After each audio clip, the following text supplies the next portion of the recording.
مفتی خالد الازہری کے اصلاحی بیانات اور وظائف کے لیے مفتی صاحب کا یوٹیوب چینل سبسکرائب کریں۔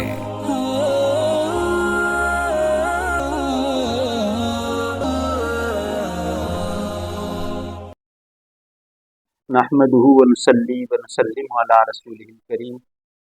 اما بعد فاعوذ بالله من الشیطان الرجیم بسم اللہ الرحمن الرحیم۔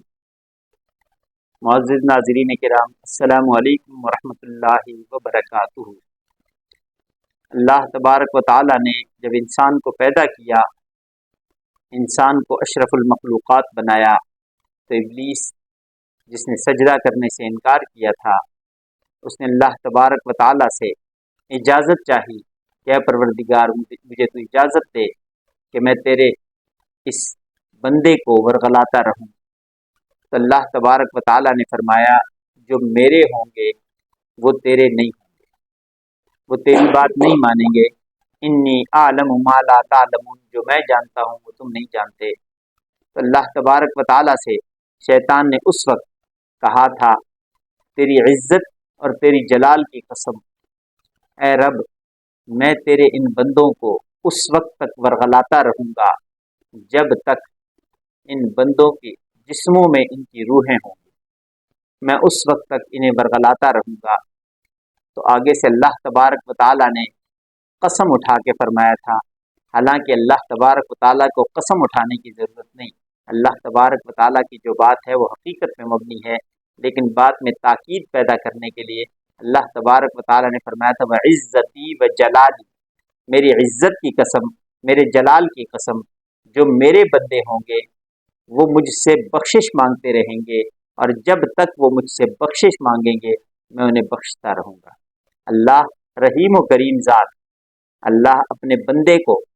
ہر وقت بخشتا رہتا ہے، اور اللہ تبارک و تعالیٰ جب انسان گناہ کر لیتا ہے، گناہ کے بعد اللہ اس کا منتظر رہتا ہے کہ کب میرا بندہ مجھ سے معافی مانگ لے، کب میرا بندہ میری طرف متوجہ ہو جائے، کب میرے بندے کو احساس ہو جائے، تاکہ میں اپنے اس بندے کی بخشش کر دوں، اسے معاف کر دوں۔ میرے پاک پیغمبر صلی اللہ علیہ وسلم نے ارشاد فرمایا، التائب من الذنب کمن لا ذنب لہ، گناہ سے توبہ کرنے والا یوں ہے گویا کہ اس نے گناہ کیا ہی نہیں۔ جب بندہ گناہ کر لیتا ہے، گناہ کرنے کے بعد اسے ندامت ہوتی ہے، وہ ندامت کے ساتھ اپنے رب کی طرف رجوع کرتا ہے، تو اللہ تبارک و تعالیٰ کی طرف سے اسے مایوسی نہیں ہوتی۔ اللہ کی رحمت اپنے بندے کو اپنے آغوش میں لے لیتی ہے، اور اللہ تبارک و تعالیٰ جانتے ہیں کہ اس سے جو خطا سرزد ہوئی ہے، یہ خطا کے سرزد ہونے کے بعد نادم ہو کے میری طرف متوجہ ہوا ہے، اسے پتہ ہے کہ میرے سوا کوئی بخشنے والا نہیں، میرے سوا کوئی معاف کرنے والا نہیں، جس گناہ سے، جس برائی سے میں نے روکا تھا وہ یہ کر آیا ہے،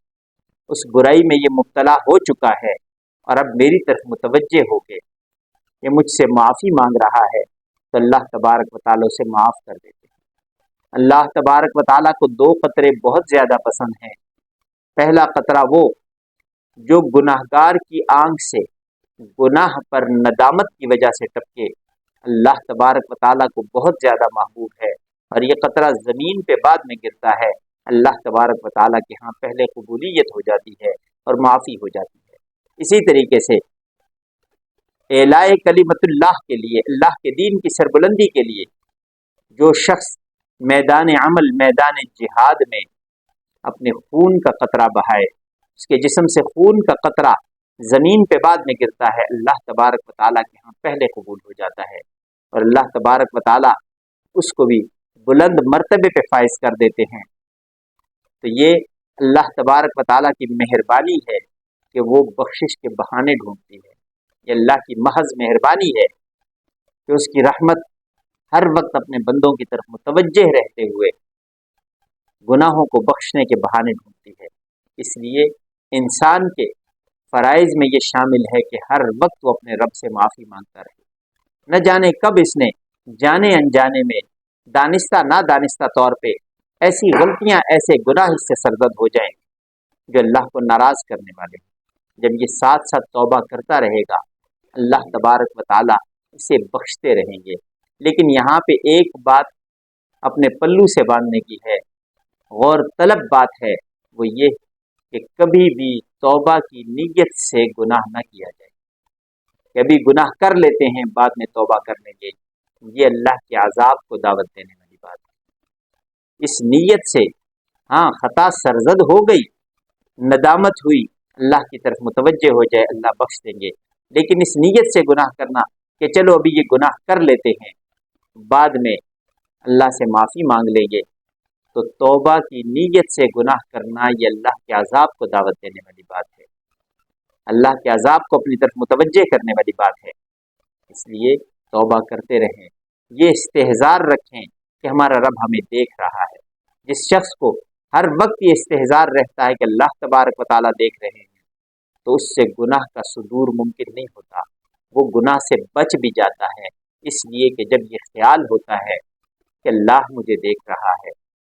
اللہ تبارک و تعالیٰ سے دعا ہے کہ وہ پروردگار عالم ہم سب کو یہ استحضار نصیب فرمائے کہ ہمیں ہر وقت یہ خیال رہے کہ اللہ تبارک و تعالیٰ ہمیں دیکھ رہے ہیں، جو حقیقت میں ہمیں ہر وقت دیکھ رہے ہیں، ہمارے دلوں کا حال جاننے والے ہیں، ہمارے اعمال کو جاننے والے ہیں، ہمارے تمام شب و روز کے جتنے کام ہیں، اللہ سے کچھ بھی ڈھکا چھپا نہیں ہے۔ زندگی باقی، ملاقات باقی۔ وآخر دعوانا ان الحمد للہ رب العالمین۔